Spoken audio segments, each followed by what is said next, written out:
Big story tonight. The Oklahoma County DA dropping the charges in 3 high-profile, deadly officer-involved shooting cases. News 4's Ashley Moss has more from today's announcement and from advocates who are upset with that decision.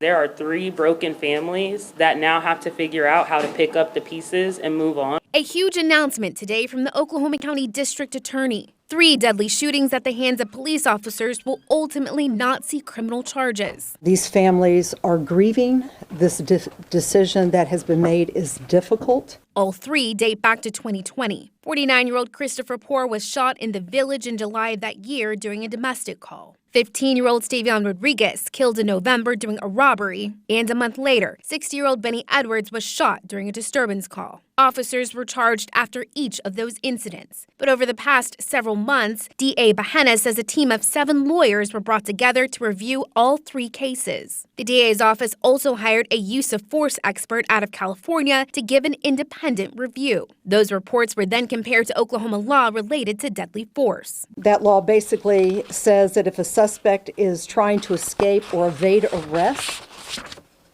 and the suspect is believed to have committed a crime involving serious bodily harm or the threat of serious bodily harm,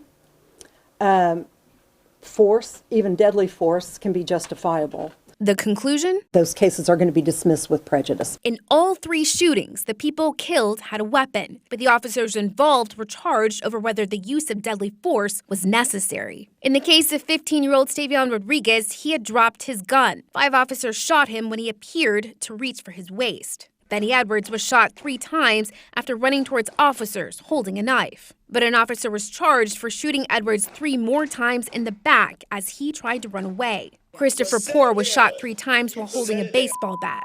Under the law, the DA believes all 3 were justified. But for some, it renews the question of when deadly force should be used. In your opinion, did these officers do their jobs well?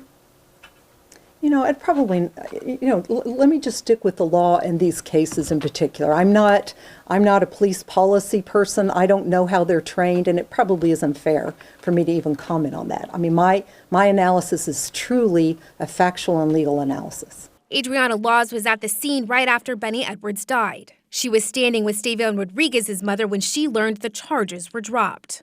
DA Bahena spoke on the fact that there is a statute that prevents her from being able to take any of these cases any further in the courts. If these people were committing crimes, they should have been able to stand trial. This organizer and victims advocate says without a fair and speedy trial in court, the families of the 3 individuals can't get justice. Justice is not necessarily throwing individuals in jail. Justice is changing the system that allows these types of things to happen time and time again. Police killings did not start in 2020, and they will not end until we change the system. Ashley Moss, Oklahoma's News 4. All right, Ashley, thank you. As you heard Ashley say, all of these cases were dropped with prejudice, which means they cannot be refiled.